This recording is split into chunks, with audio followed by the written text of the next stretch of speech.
Bonjour tout le monde, bienvenue à mon blog.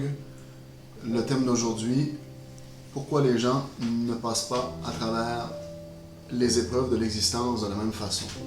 Je reprends ce sujet-là aujourd'hui, 5 juin, dans la mesure où c'est un sujet qui revient souvent dans les interventions organisationnelles et avec mes patients en clinique privée.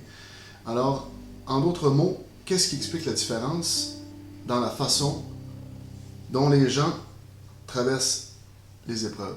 Soit les périodes difficiles, un événement difficile, voire parfois traumatique.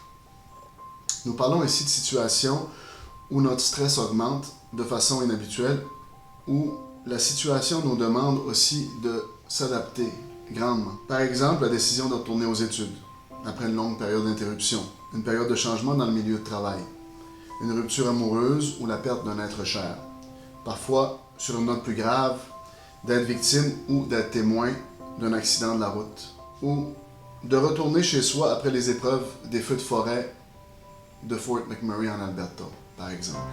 Ce sont des situations qui peuvent être rencontrées dans la vie, de moins grave à beaucoup plus grave. Nous pouvons tous facilement imaginer que personne ne réagit de la même façon à la même situation. Voici pourquoi. D'abord, il y a des différences individuelles en ce qui a trait au sentiment subjectif de gravité face à l'épreuve, ou le sentiment subjectif de danger face à la situation. D'une personne à l'autre, ce sentiment-là peut être différent. Il y en a qui vont se sentir beaucoup plus près de la gravité face à l'épreuve, et il y en a aussi qui vont se sentir plus près du sentiment de danger. Et d'autres, selon des dispositions très personnelles, vont se voir un peu plus éloignés de tout ça. Ça change la dot. Alors c'était le premier élément qui explique les différences individuelles dans les réactions.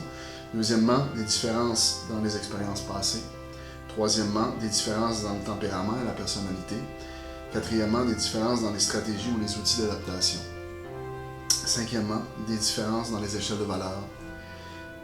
Et finalement, des différences dans les croyances religieuses et spirituelles.